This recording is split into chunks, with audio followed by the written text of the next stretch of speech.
Su nombre científico pertenece al género Phaseolus, pero esta leguminosa es mejor conocida como frijol o poroto en quechua.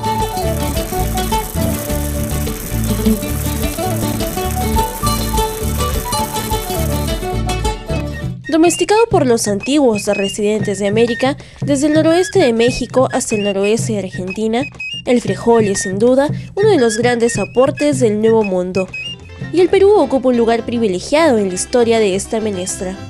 Se han encontrado semillas de esta leguminosa en Ancash, por ejemplo, en el departamento de Ancash, hace 10.000 años, lo cual prueba la antigüedad realmente importante. De manera que el Perú, si no es el único centro, es uno de los centros más importantes de origen y, por supuesto, de diversificación de esta leguminosa. Según el doctor Antúnez de Mayolo, en su libro del Antiguo Perú, él solamente clasifica más o menos entre 4 o 5 especies de leguminosas más importantes de esa época, ¿no? Está la casa o parca, que está en extinción, el tarwi, después el pajuro, los payares y los frijoles. Esas son las leguminosas del Perú de nuestros ancestros. En tanto, Sophie Coe, autora del libro Las primeras cocinas de América, señala que existen 4 especies de frijol domesticadas en la región. El Phaseolus acutifolius o frijol tepari, Phaseolus coccineus o frijol escarlata, cultivadas principalmente al norte de América.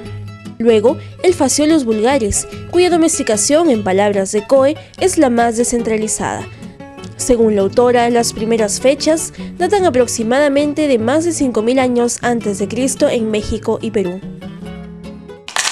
Hay uno más, del cual el misionero jesuita Bernabé Cobo, que vivió en Perú de 1609 a 1629, afirmó que eran los mejores de todos, ya sean verdes o maduros. Sophie Coe sostiene que solo puede referirse al Phaseolus lunatus, mejor conocido como payar, variedad originaria del Perú. Los payares son oriundos de acá del país, más o menos tendrán pues una antigüedad de 8.000 años. La cultura mochica, por ejemplo, tiene representaciones de los payares. En los payares en la cultura nazca, en la Paracas.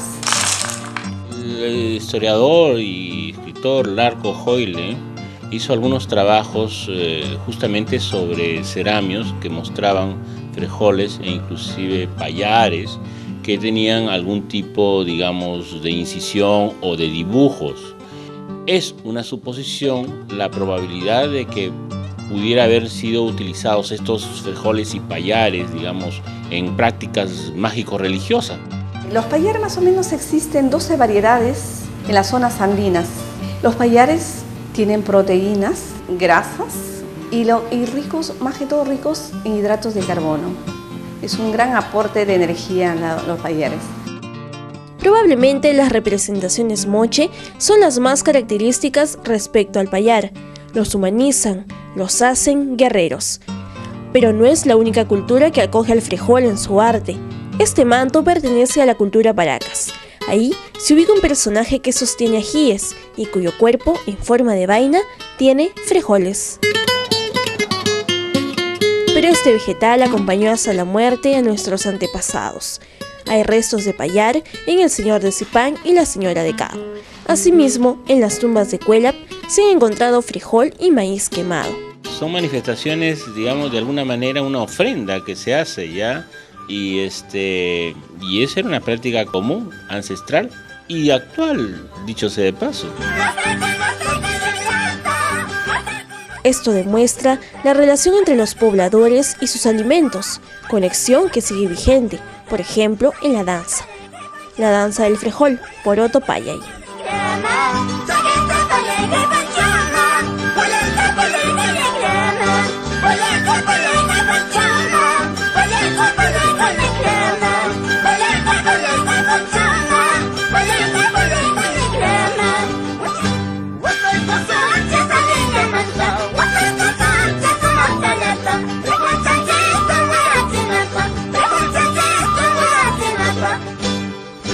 Manifestación artística de la provincia de Abancay en honor al poroto, que no solo nos alimenta, sino enriquece nuestro suelo. frijoles en general, como leguminosas, son plantas que fijan nitrógeno.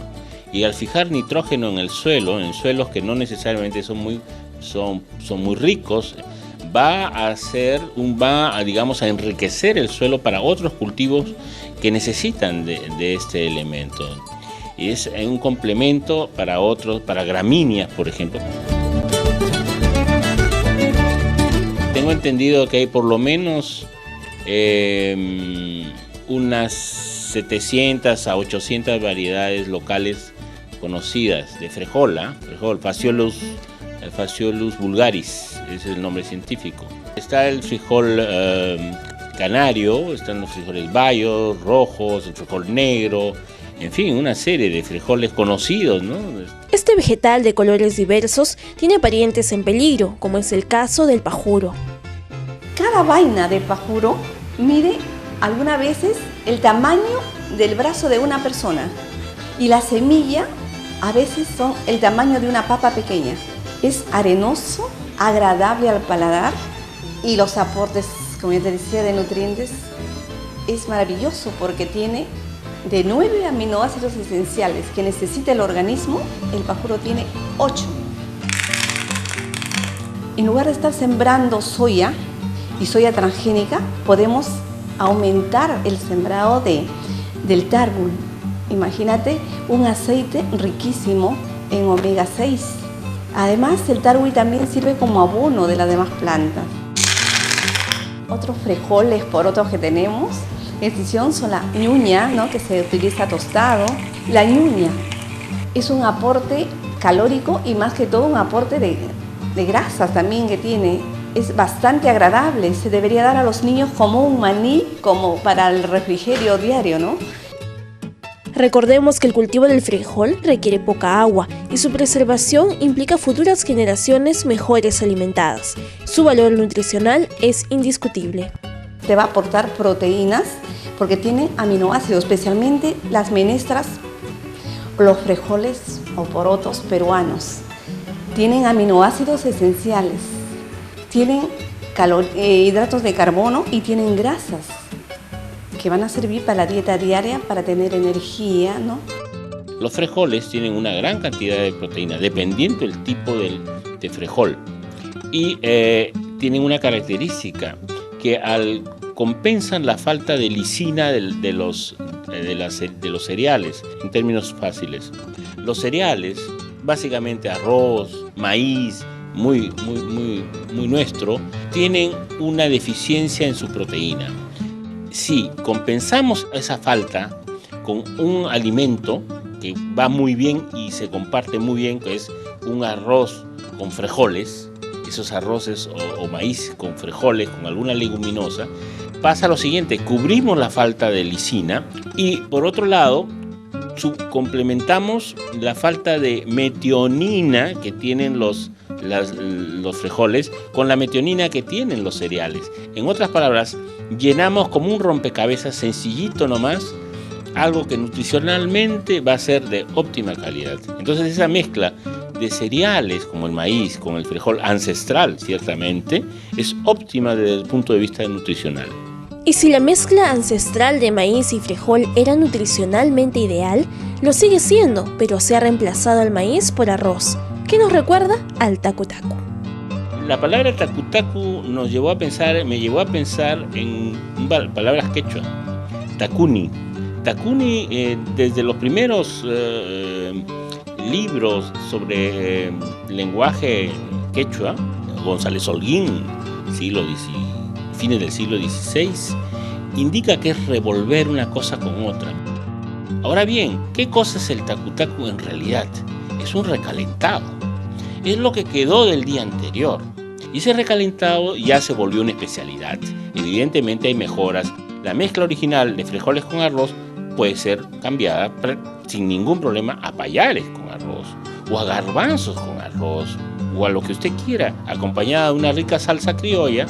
Puede ser mucho más, digamos, encopetado si se le pone una sábana de un buen bistec. Precisamente así lo sirve el bar-restaurante Superba, ubicado en la cuadra 28 de Petit Wars. Y acá viene siempre por comer este plato, por ejemplo, el más conocido de todos es Bryce, ¿no? Bryce Echenique, que viene cada vez que está de vacaciones acá en Lima, se viene a comer su apanado con tacu-tacu, ¿no? El tacu-tacu tiene acá más o menos aproximadamente unos 50 años como plato tradicional y típico del Superba, ¿no? Antiguamente pedían un submarino con una sábana, ¿no? Ahí quedó el nombre submarino con sábana, pero al final apanado con tacu-tacu. Pero a este platillo se le puede hacer múltiples acompañamientos, como lo ha hecho el restaurante Yamakawa, ubicado a la espalda del mercado de Surquillo. Más o menos del año 74 que se hace el tacu-tacu, ¿no? El plato conocido acá es el tacu-tacu relleno con mariscos. De ahí tenemos tacu-tacu con lomo saltado como el de acá, tacu-tacu con tortilla, tacu-tacu con pescado frito, con chorriana, con lo que quieran. Después de este gusto, vienen, dicen, el disgusto.